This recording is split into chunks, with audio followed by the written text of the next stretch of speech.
Hey everybody, my name is Paul Esden Jr., aka Boy Green. I'm the New York Jets digital reporter for Heavy.com. Welcome to our YouTube channel, youtube.com/BoyGreen25. Make sure before you go any further, like the video, hit subscribe down below for wonderful content. And of course, let's give a shout out to our sponsor right off the top of the show. If you're curious about real estate or creating wealth through real estate or business, our friends at XV Community hold a free weekly Zoom call for the public with a different seven-figure earner on as a guest each week. You can connect with peers, learn from the guests, and of course, ask questions. They do this for free. XV Community. They have one of the best lineups every week in real estate investing. If you want to go fast, go alone. If you want to go far, go together. You can follow him on Twitter below at Rojo Sharp, or of course, hit the sign up link in our description down below. But it is time to talk New York Jets, Pittsburgh Steelers. We're getting you ready for week 4, going behind enemy lines, and with the guy that I'm so glad John Ledyard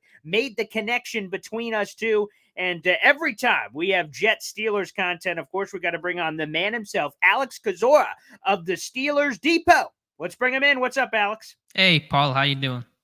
I'm doing swell. I have to ask you guys how you guys are doing, because I know last year you had future Pro Football Hall of Famer Big Ben Roethlisberger at quarterback, and then you go to Check's notes, Mitch Trubisky. How has that experience been? You know, for a Pittsburgh Steelers organization that has been so stable for so many years, 2022 has been the offseason of change, not only at quarterback, of course, starting the post Roethlisberger era, going to a new GM, Kevin Colbert, with the team since 2000, to Omar Khan, who has been with the team since 2001, but still a change there outside of you bringing Andy Weidel, new defensive coordinator, new changes in the offensive line, a more aggressive free agency approach. So obviously sitting 1-2 right now and barely squeaking by in that week 1 game against the Bengals. Not feeling great about things, but I compare where the Steelers are at now to where the Patriots were at in 2020, that first year without Tom Brady, the year they started Cam Newton, that transitional type season where you're going to get those very transitional type growing pains. So, with that being said, Alex, I just have to ask you, how close are we to a potential quarterback change? Is that on the precipice? Because I feel like it always is when you draft a quarterback in the first round. Of course, the Steelers haven't had to do that for a while. Kenny Pickett, local kid, Pittsburgh. I mean, he played at Acrisure Stadium. If I got to get that one, got to get used to that one. So, is a quarterback change close? Is it even on the mindset of one Mike Tomlin? What's your thoughts from inside Steelers territory? I think it's further away than people think. I'm confident Kenny Pickett will play at some point this year, but it's probably not going to be. It's not going to be this Sunday against the Jets, and I doubt it'll be Week 5 against the Bills. For my money, Mike Tomlin, he's that one of all the change I talked about. He's the constant, the stabilizing presence, the steady the ship kind of guy, and making that change to a degree as some sort of, I wouldn't call panic, but there's a shift whenever you make that quarterback change, and Tomlin wants to be steady and patient and give Trubisky as many chances as possible. He's been basically the number one guy since the spring when they first signed him. And so as long as this team is still relatively competitive, and as long as Trubisky's not imploding in the sense of throwing 3-4 picks a game and directly costing this team wins, he's going to be the starter. And I think he will be for at least the foreseeable future. Alex, I just have to bring up the stat. You talk about stability. I mean, there is no more stability than the Steelers head coaching trio, which has been, you're going to have the number, but it's Mike Tomlin, Bill Cowher, Chuck Noll, and that's been going on for like 45, 50 years, some incredible number. Which just goes 1969. 1969. That's an incredible. I mean, talk about stability. The Jets, for Pete's sake, they've had like 3 different head coaches in the last 4 years. Like, what the hell? So, I mean, like, how does it feel? Because I guess that's all you've ever known. But to have that level of stability from an organization over here that has never had that level of stability, it's just, we're just awestruck, to be honest with you. That's what made Paul this offseason feel so weird. For a Steelers fan, it was like, wow, a new quarterback, a new GM. This is insane. Like, you can't process it. For other teams, you're just like, yeah, that happens every 3 years with our franchise. And so there is certainly something you take for granted when you have that level of stability. The only concern there would be, I'm a Mike Tomlin fan. He's a great coach, great leader of men. He's never lost that locker room in his entire time as a head coach. And that's a remarkable feat with all the highs, lows to come along with running a football organization. But this team has not won a playoff game since 2016. There is certainly a drought, and expectations are always high in Pittsburgh. And I know the stat that gets talked about every single year is Mike Tomlin's never had a losing season. And I don't want to take that for granted either, because that's tough to do. But I loathe that. I loathe that stat because in Pittsburgh there are no banners being hung for going 9-8 or going 500. Sure. They put trophies in trophy cases. That's the expectation in Pittsburgh, and that's what this team has to get back to. And that starts with winning a playoff game, and that has not happened, and probably won't happen this year either. The way things are going, so certainly you respect the stability, the continuity, what the Rooney family has done, but there is understandably an angst to where the Steelers are at, and the AFC North is ultra competitive, and Lamar's going to be there for a while, and Burrow's going to be there for a while, and Watson will see the field soon enough, and Pittsburgh will have to find a way to compete with that, and that is not going to be easy. Speaking of the AFC North, that's all the Jets have seen every week of this season. Week 1, we had, of course, the Baltimore Ravens. Week 2, you get the Cleveland Browns. Week 3, missed The everything. Bengals, Yep, and then yep. and then Week 4, the Pittsburgh Steelers. I mean, it's the first time in Jets history that has ever happened to start a season in that way. Again, 1-2, and they're hoping to even that up to 500. But I want to get back to those expectations you talked about because, again, Pittsburgh Steelers hold 6 Super Bowls. That Terry Bradshaw guy put 4 of those on the mantle. How about old Big Ben throwing a couple of those up as well? Again, what was the expectation realistically in Pittsburgh heading into the season? Again, the stability that Pittsburgh Steelers fans have grown up with, have known as their only thing. And then heading into this year, what were people talking about in town? I imagine not Super Bowl, but playoffs. Like what was on the mind for Steelers fans heading into this year? The thought always has been and always will be competing to win the AFC North, to be in that battle to make the playoffs. Certainly, there really weren't any fans thinking Super Bowl, but people were thinking maybe 10-7, compete, be in the mix. And I had this team at 8-9 before the year began, and that's basically where I'm still at. I feel more confident in that now than maybe where I was before the year began. So this team's always supposed to be in the hunt, and even getting to that spot may be tough to do because after the Jets, the Steelers have at Buffalo, then they play host to Tampa, and then at Miami, at Philadelphia, and then you have your bye weekend. So this could be a Good Lord. really brutal gauntlet for this team right now. And so at some point, again, you probably will see Kenny Pickett because I think this team will probably fall out of contention at some point. But expectations were to compete, and right now they're not in that place. All right, I'm sure Jet fans were happy. Again, not happy with the injury. I say this to every guest. We have a guest on every week. Whoever the Jets are playing, we bring on someone from the other side. And I always do almost a virtual handshake with them. Hopefully no injuries on either side. Let's just play football and have a lot of fun. But obviously TJ Watt, he goes out. And I'm sure Jet fans, as soon as he was placed on IR, is that right? Yes. There, Alex. Okay, Yes. yeah. So as soon as that happened, Jet fans like, oh, thank heavens, I don't have to face that guy. He looks pretty good. So let me ask you first off, how devastating has that injury been? It seemed like the scare was from the outside looking in, like, oh man, this could be season ending, and then all of a sudden, it doesn't seem like it is. So what was kind of the roller coaster of emotions there for Steelers fans? Yeah, the good news was TJ Watt's only expected to be out about 6 weeks. The bad news is TJ Watt's expected to be out about 6 weeks. And how do you deal with that in the interim? It's thankful it's not season ending, but the Steelers pass rush is night and day. I mean, in week 1 against the Bengals, 11 quarterback hits, 7 sacks. Week 2 against Mac Jones without Watt, no sacks. I believe it was 2 quarterback hits. And then against the Browns, 2 sacks, I think 4 quarterback hits. I mean, it is a night and day difference. I believe the stat is the Steelers are now 0-6 when TJ Watt does not play in his career. So that's a stat that really tells you all you need to know. And the complexion of this team, the engines of its defense, is its edge guys. Alex Highsmith's doing a good job. I know George Fant is hurting right now. That could be a matchup for Pittsburgh to potentially exploit, but the pass rush is not there. Cam Hayward seeing the center slide to him more often. They're going to have to blitz more. It's going to change how they play things structurally in coverage. And so there's a real trickle down effect when you lose Watt. Also against the run. We talk about Watt and all the sacks, but his run defense is among the best in football along the edge. And the run defense for Pittsburgh the last 2 weeks has faltered. And Watt is certainly a reason why they have not been as good on the ground. Again, we're speaking with Alex Kozora here of the Steelers Depot. And make sure everybody, if you're watching this right now, show your support both to Alex Kozora, who you can follow on Twitter, and also support on the SteelersDepot.com. But feel free, of course, to like the video and hit subscribe down below for more New York Jets content. But Alex, I'm going to be honest with you. A couple years ago, the Steelers decide, you know what, we're going to trade for this Minkah Fitzpatrick guy. And I'm like, wow, interesting price to like Dolphins apparently are fire selling everything on the roster. But I went like, wow, interesting price to pay for this guy.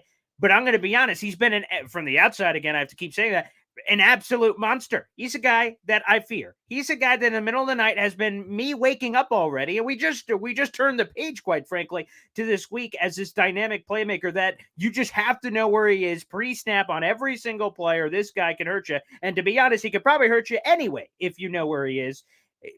What were expectations for Pittsburgh fans when he was acquired? And I have to imagine that he has far exceeded them. That would be correct. He has exceeded those, and you should be happy that he's not a Dolphin. You don't see him twice a year anymore. It's only once every 4 years or so. So I think it's probably a good thing overall. Whenever that trade happened, it was surprising in a couple different layers.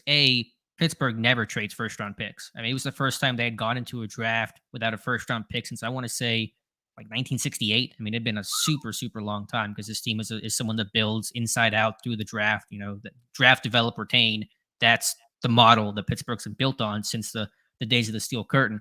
It was also right after Ben Roethlisberger was lost for the year with that elbow injury. And so it went from the doom and gloom of that, the realization that your season is basically over, to a first-round pick for Minkah Fitzpatrick. And would that first-round pick be a top 5 pick, a top 10 pick? Really weren't quite sure. But Pittsburgh accurately had the long game view of this is not a move made just for 2019. It was a move made for, as we see here today and last year and for the foreseeable future. And he's been fantastic. He's got incredible range, a great work ethic. What he does as a tackler and run defender gets overlooked as well because he is so rangy and has great ball skills. This guy's a really good tackler. Unfortunately, he had to do a lot of tackling last year, 120 something tackles, which is not something you want to see from your free safety. But Pittsburgh did something Miami didn't do, which was they knew how to utilize him. Miami used him as everything: a Swiss Army knife, slot corner, outside corner, strong safety, free safety, star player. In Pittsburgh, he's a free safety, and they will move him around, and he's kind of gotten more unstuck this year. There's more versatility in Pittsburgh secondary, so he can drop down and play robber coverage and things like that, playing the box a little bit more as well. But he is a tried and true free safety. They allow him to play fast, go after the football, and he is certainly someone that, whether it's Flacco or Wilson, will be searching for 39 pre-snap on every single snap. Alex, I need to know. I guess we're going to bring SpongeBob into the mix. You're Krusty Krab. You have the secret recipe, and I'm SpongeBob, and I'm trying to seek it here. How the hell did the Steelers every year, seemingly, draft some receiver in the mid-rounds, and all of a sudden he's a superstar? Over the years, there's been guys like Martavis Bryant, Antonio Brown, and now George Pickens. I know the Steelers apparently barely use him, but here's one of the greatest catches of all time. Boop! And then he's just a guy. You got Chase Claypool, Deontay John. You guys got like a million guys of all these people that. So first off, just tell me, come on, cut it short. And I'm sure that you have the recipe here. You're a multi-billionaire. That's how you figure this out. Like Alex Kozora, how the hell have the Pittsburgh Steelers been able to do this so often and forever, finding these receivers? Well, you called yourself SpongeBob. I think you're Plankton in this scenario. Oh, yeah, I'm Plankton, Mr. Krabs, right? Yes, And Mr. Krabs does not give away that secret formula, so I can't tell you. But what I would say is there probably is no secret formula the way that there is for a Krabby Patty. I think what Pittsburgh has done is that continuity they've had.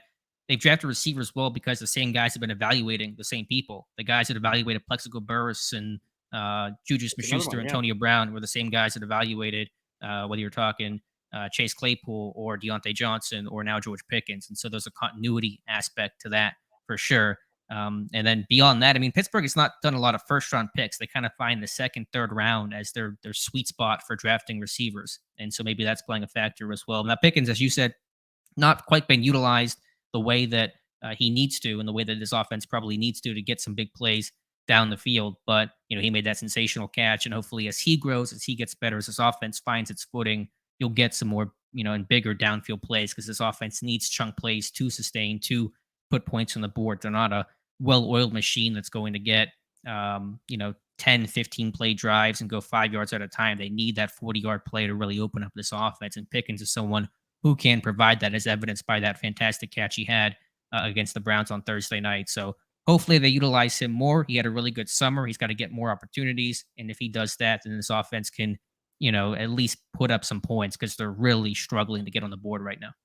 So, Alex, excuse us for those quick technical difficulties here. You're a trooper. So, but is he just cryogenically frozen because of all the other talent on the position? So there will still only be, no matter how talented he is, those spurts because of, again, Chase Claypool's really good, Deontay Johnson's really good, Pat Fryermuth, that guy's pretty good in the middle. Like, is there just almost a limited upside, at least for this season, for what he could possibly do no matter what?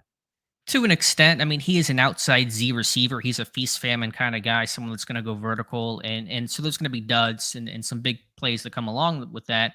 But he can be utilized more. This guy's playing a lot of the snaps. He's playing in every 11 personnel package, essentially. That's 75% of the time. There are a lot of mouths to feed with Deontay Johnson, Chase Claypool, Najee Harris, Frymouth, as you mentioned. This team wants to be able to run the ball and not have to throw the ball nearly as often as they have the last couple of seasons. But really, it's been a take a profit offense where they want to play it safe. They want to hit the check down. That was the issue the first 2 weeks. They want to rely on their defense, their kicking game, field position to keep scores down and win games late and win them close. But they have to be able to take more shots vertically. They did try to do that against the Browns too. Middling success overall. So, I mean, Pickens will always be a feast famine guy. It's not going to be a high volume. He's not an X receiver that's going to be targeted 10 times a game, but they have to find ways to give him more chances, to give their playmakers more chances because they have a strong receiver room. It's just making sure you're utilizing that, and they probably not done a good enough job through the first 3 weeks. One of my favorite players coming out of the draft last couple of years, staying on the offensive side of the ball, Naji Harris. I love that guy, and to be honest, and we do mock drafts every year. I'm a big draft freak, and I'm going to be honest. One of the ones that I didn't really have to think much about when I was putting my mock prediction for the full first round together, Najee to Pittsburgh, nailed that one. I thought it was when I watched it on tape, and then quite frankly, when we were forced to do it, put the gun to the head, hey, who are the Steelers taking? I'm like, oh yeah, they're taking Najee Harris. What do you make of some of the criticisms? I've heard it from my draft Twitter guys. I've heard it from a few draft podcasts, and even now just NFLers talking about it. The efficiency questions with one Najee Harris. He gets that volume, but he's not going to be efficient, and for whatever reason. What do you say to people that have been making those criticisms? Yeah, I would say some of that is valid. I mean, he was a volume guy last year behind a new and struggling offensive line. This year, the efficiency hasn't quite been there either. He's dealt with a foot injury the first day of training camp in pads. He suffered a Liz Frank sprain and missed a month and had some sort of either aggravation of it or some sort of related injury in week 1 against the Bengals. And so, or maybe it was week 2 against the Patriots, but early in the season. And so there's been some missed time component to that. He's maybe not been quite as sharp as you would like him to be, but I think he's still run well and run hard and looks to be generally healthy right now. That foot injury is not slowing him down too much. So this offense as a whole has been just poor. Deontay Johnson's numbers aren't great. No one's numbers in this offense is too spectacular right now. And so hopefully that stuff will come. I would just preach patience. It's still 3 weeks in, and I'm not going to try to overreact to too much, especially with talented players that I know are talented guys like Najee Harris. Alex, I need you to be honest with me. How do you look Sure. at this Jets game? How'd you look at it before the year? How do you look at it right now? The Jets are coming into Acrisure Stadium. Gotta There keep you checking go. that. Yeah, they're gonna go into there. How'd you look at them before the year? How do you look at them now? How do you Steelers Depot speak on behalf of Steelers Nation? How do they view the New York Jets? Well, it's probably viewed as a quote unquote more winnable game. I think that's a dangerous word to use because nothing in the NFL is easy, as every single week always shows you. And certainly Yeah. with where Pittsburgh's at right now, you're probably less confident than you were coming into the year about being able to beat the Jets. I think Pittsburgh's still going to be the favorites, and rightfully so. But the Jets are no pushover. They got explosive, play pass stuff with Garrett Wilson. Their run game looks decent with Brees Hall and Michael Carter. And Pittsburgh has their own host of problems right now. So the way that Pittsburgh probably plays all their games, especially the ones they win, is it's one possession, it's close, it's win late kind of stuff. Not an offense that's going to score 30 points. Actually, over the last 27 games, dating back to 2020, they've only scored more than 30 points in one game. That's among the worst in football. I think only the Giants are worse at 0, and I believe the Jaguars and Panthers are at 1. So they win low possession, or low scoring, one possession type stuff, and that'll probably be the same story that plays out Sunday.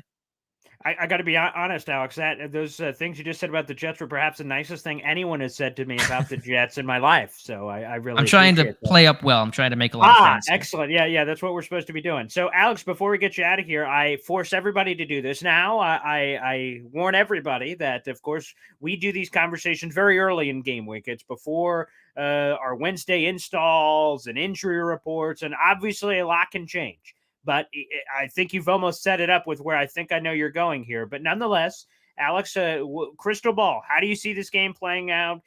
Around the score, or like what kind of game is this, and ultimately who do you think has the chance to come out on top? Again, I give you the option essentially to change based on new information, obviously, that comes up later this week. But at this moment in time, as we're recording the show right now, how do you see this playing out? Well, I'll be honest, Paul. My magic 8 ball says try again later because I'm 0 for 3. I'm 0 for 3 picking Steelers games this year. Oh, really? I go in the other direction. I say I'll pick it now. It is early. I have not thought about this at all. I have not watched the Jets tape. I'll take Pittsburgh as one last chance. They got to have this game. I don't like to use must win too much because it is week 4. But after this, like I said, Buffalo, Tampa Bay, Miami, Philadelphia before the bye. You better get a win against the Jets. Otherwise, it's going to be an early start to a long season for the Steelers team. So I don't know a score. Again, it'll probably be low scoring, one possession type stuff. That is basically how Pittsburgh plays all their games. They basically played all 3 of those to start the year. The Browns, they scored that last touchdown, technically made it 2 possession, but that was a 1 possession kind of game. So I'll say Steelers low scoring within a touchdown point spread. By the way, it's kind of funny that you say that because as I was kind of evaluating this game, there's a lot of Jet fans very early on similarly saying the same thing because after this week 4 game, they just played the Dolphins. They're undefeated. They just beat the Buffalo Bills. Okay, then they have back-to-back week 6 and week 7 travel to Green Bay to play Aaron Rodgers, and I get it. Aaron Rodgers still Aaron Rodgers, and then Denver against Russell Wilson. That offense, that has been a different story. And then they rounded out with Buffalo and New England before the bye. So Jet fans are, again, funny enough, saying the same thing. They're looking at this going, wow, this seems must win at this point. They figure it out. But Alex, I want to thank you so much for picking Pittsburgh. Based on your record you just said, that was the greatest thing Jets I've ever heard. Will win, yes. Boom. Excellent. I'm glad we're able to boil that down. Well, Alex, I got to say, it was phenomenal having you on the show. And, again, I got a soft spot in my heart for the Steelers hate that I have for Pittsburgh based on that AFC Championship game a decade ago. By the way, that's the last time the Jets were in the gosh darn playoffs. But I still, again, the Ben Roethlisberger 3rd down, I still see it like, oh, man, if this Jets offense just gets the ball one more time, they're hot. They're going to do it. The great second half. And, of course, we all know what happened with Pittsburgh. And they ended up playing, I think that was Green Bay in the Super Bowl and all that fun jazz. But, man, I'm going to be honest. I still hate Pittsburgh and all Steelers fans for that. So, and any Steelers representation, quite frankly, it comes on the show. So that still gets us in the back of our head. I'm going to be honest. Well, I would like to still thank you guys for Doug Bryan and his missed kicks. We still really appreciate that for what you guys did for us about 20 years ago. Yeah, so there's a lot of love between us. Well, Alex, first off, before we let you go, feel free to plug anything you guys got going on this week at Steelers Depot and anything, of course, you have going on as well for any of your Steelers coverage this week.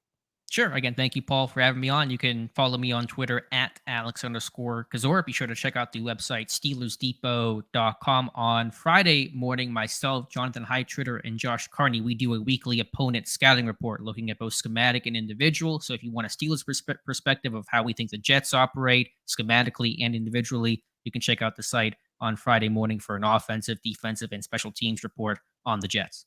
Beautiful. And that's why I suggested it. I love, first off, my favorite part about doing all this is networking, working with different people every week. So you get to really expand, the friend list, which is always fantastic. And of course, getting the other perspective, seeing what Steelers fans think of the Jets will be interesting. So we'll be tuned into SteelersDepot.com all week for all the juice. Alex, thanks again, man. Thank you, Paul. Take care. Yeah, there he is. Alex Kozora of Steelers Depot. Thanks, everybody, for joining us. We'll see you next time.